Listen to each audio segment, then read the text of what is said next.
Magandang hapon po, mga kapatid. Andito na po ang inyong Nanay Marie, Ate Marie, at si Aling Marie, ang inyong kakampi.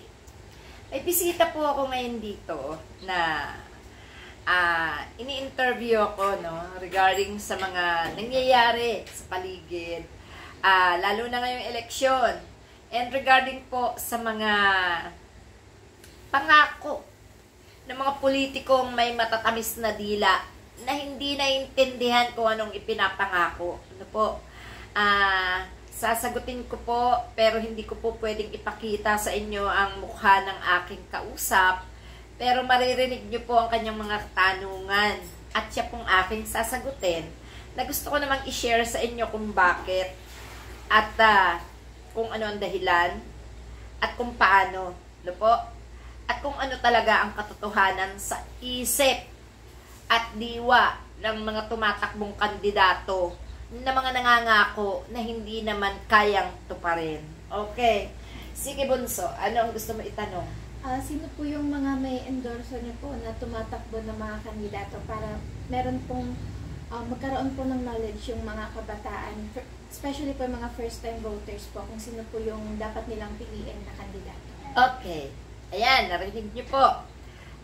Gusto po nilang malaman kung sino ang aking i-endorso para magkaroon sila ng knowledge sa pagboto ng tama bilang mga kabataan at mga first-timer voters sila, no? So, para sa akin na kailangan nating piliin ang mga kandidato na mas okay yung walang ipinapangako. Mas okay yung walang ganong daldal. No? Mas okay yung taong nakikita niyong disente kumilos. Pag nagsalita ay may punto. At walang bad record sa sarili niya, sa pamilya niya, at sa gobyerno. Marami kasi ngayon mga magkakatunggali. Gaya na Philip Salvador. Philip Salvador versus Luke Espiritu. Sa palagay mo, si Philip Salvador may ibubuga kay Attorney Luke Espiritu? Wala po. Yes. So, sino pipiliin mo kumpara sa mga hudas na to? Kung mas pipiliin ko si Luke Espiritu po, kasi parang wala naman po masyadong kaalaman sa politika si Philip Salvador since isa nga po siya. Yes. Isang artista, isang mayabang, isang irresponsableng ama, isang lalaking mahilig sa babae, mahilig sa pamimera, ilalaban kay Attorney Luke Espiritu na walang iniisip kundi kapakanan ng taong bayan, karapatan ng taong bayan, ikauunlad ng taong bayan, di ba? So, isa na si Attorney Luke Espiritu na ini-endorse ko. Pangalawa, ikumpara mo si Robin Padilla kay Senador Bam Aquino. Ano ang napapansin mo? Pareho silang pamilyadong tao. Si Robin Padilla, artista, mayabang. Si Robin Padilla, sipsip. Walang kaalam-alam sa batas kung paano magtasa ng batas. Hindi naiintindihan kung ano ibig sabihin ng isang senador. Kumpara kay Senador Bam Aquino, na ang malasakit ay puro sa mga estudyante. Matalino, mabait, walang bad record. Kahit na nga ba sabihin pang paulit-ulit siyang magsenador, pero hindi naman siya senador ngayon. Magta-try ulit siyang pumasok bilang senador sapagkat nakikita niya talaga na walang nangyayari lalo na sa mga kabataan, sa mga estudyante. Walang napapala mga estudyante sa mga umahawak sa DepEd. So, sino pipiliin mo? Si Robin Padilla o si Senador Bam Aquino? Titignan ko lang po sa background po nila. Bam Aquino po talaga. Bam Aquino. Okay. Eto, pagdating naman sa pera ng bayan, kung sino ang unang nagmamalasakit sa pera ng bayan. Itong si Bongo o si Congresswoman Franz Castro at si dating auditor ng COA, si Madam Heidi, di ba? Mendoza.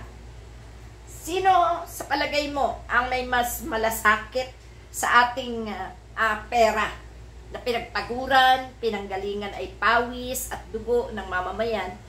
Itong dalawang tumatakbong senadora na to, ikumpara mo dito kay Bato de la Rosa at kay Bongo.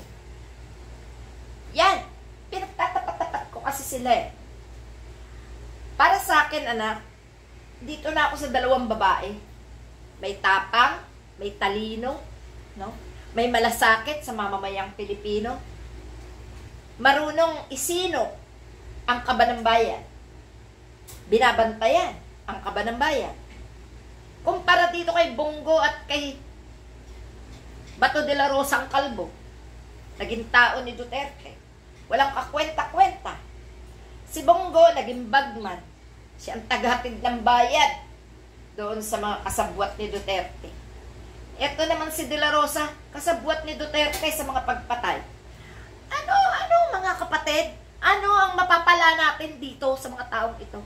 Kumpara sa mga tumatakbo ngayon sa Senado. Yeah?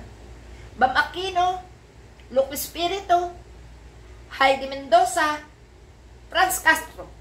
Diyan na sa apat na yan, panalo na tayo eh. Kung yan ang mauupo sa Senado. No? Kumpara mo kay Robin Padilla, kay Philip Salvador, kay Bato de la Rosa at kay Bongo.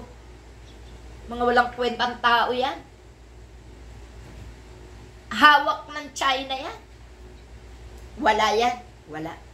So, kayong mga kabataan, binibigyan ko kayo ng idea o ng kaalaman sa pagboto. Ang una niyong titingnan ay ang kanilang pagkatao. Pangalawa, i-research nyo kung sila may mga anomalyang ginawa sa kanilang, kung mga dati na silang politiko, i-search nyo kung may mga ginawa silang anomalya. I-search nyo rin kung anong klase sila nagpapamilya. Alamin nyo rin kung sila baga ay merong mga nagawang kabalbalan sa gobyerno nung sila'y dating umupo. Gaya nitong mga dating congressman, congresswoman na ngayon ay tatakbong senador. Alamin ninyo sila kung sila ba'y makatao, makadiyos, makabansa. Yan ang unang-una nyong tatandaan. I-search ang pagkatao. Pangalawa, yung kanilang mga abilidad. No? Kung hanggang saan ang kanilang abilidad sa pagiging politiko. Sa pamilya. Yung mga background nila. No? Yung kakayahan nila sa pagharap sa taong bayan. Yung way ng pakikipag-usap sa tao, kung sila ba ay karespe-respeto or kapanipaniwala ang mga sinasabi. Huwag po tayo aasa sa mga pangako, mga kapatid. Gaya ng ginawa ni Marcos noon na nangako ng 20 pesos na bigas. Alam nyo, ako, hindi nag-expect kahit kailan ng 20 pesos na bigas eh. Bakit? Kasi ang mundo na develop na. Ang mundo ay umunlad na. Dati wala tayong social media. Dati wala tayong kung ano-ano dyan. No? Sa akala nyo ba, babalik sa 20 pesos ang halaga ng bigas? Eh samantalang, paakyat na tayo ng paakyat sa tugatog, no? Ng kamahalan. Dahil padagdag ng padagdag, ang mga, kumbaga, umasenso ang mundo. Nawala na nga yung mga 5 sentimos natin. Yung mga sentimo ba na pera, nawala na. Nawala na rin yung mga 5, nawala na yung mga G's, nawala na yung mga 25, Yung piso pa wala na. Yung 5 piso pa wala na. 10 piso pa wala na. 20 pesos na lang. Malapit na ding mawala. 50 pesos malapit na ding mawala. Ang 100, malapit na ding mawala. Bakit ka pa maghihintay ng 20 pesos na halaga ng bigas? Malabo na yun. Ang asahan mo, aakyat ang bigas sa halagang 100 ang kilo. Maging open-minded po tayo. Bakit po aabot tayo sa 100 piso ang kilo ng bigas? Sapagkat sa ginagawa ni Marcos na modernization, moderno na tayong lahat. Hindi ka na magsusuot na. Yung mga beachwalk na tsinelas, nawawala na. Ang uso ngayon, yung ino-order na sa online. Diba? Baka isipin nyo yun. Kaya yung mga pinapangako nila at yung mga pinamimigay na ayuda, huwag nyo katuwaan yun. Walang kwenta yung mga ayudang yan na pinamimigay ng mga hudas ng mga manlilinlang na mga kandidato. Yung mga pinamimigay ng mga rebelya, pinamimigay ng mga senador na mga Marcos na Duterte din naman, at yung mga pinamimigay ng mga Duterte na Marcos din naman, alam nyo, yan ay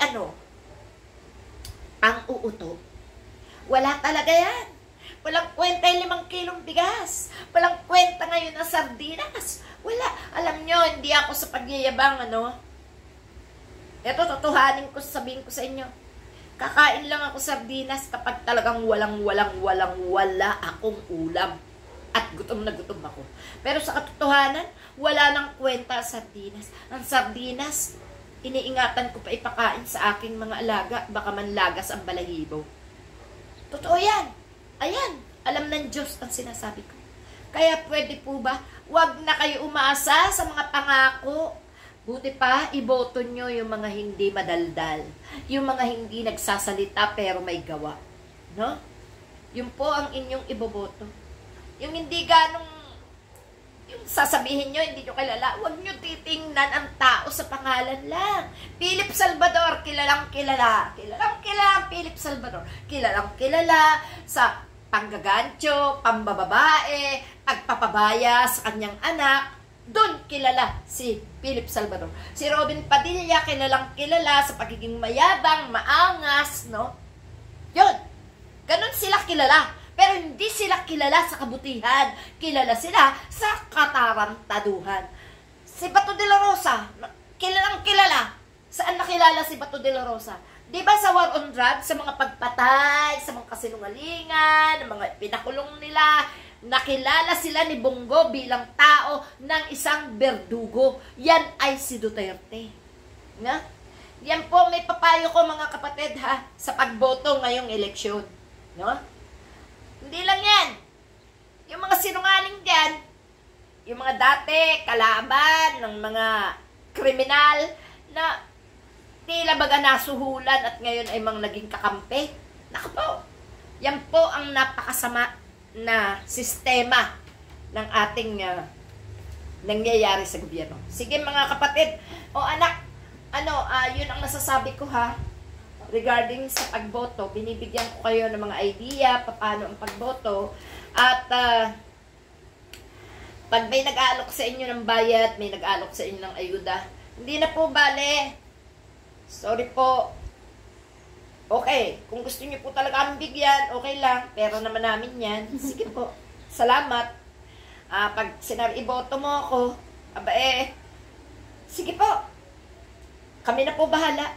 Alam naman na po naman namin kung ano ang tama para sa ating gobyerno. Ganun lang. Okay, anak. Salamat ng marami. Thank you. Okay, ayan.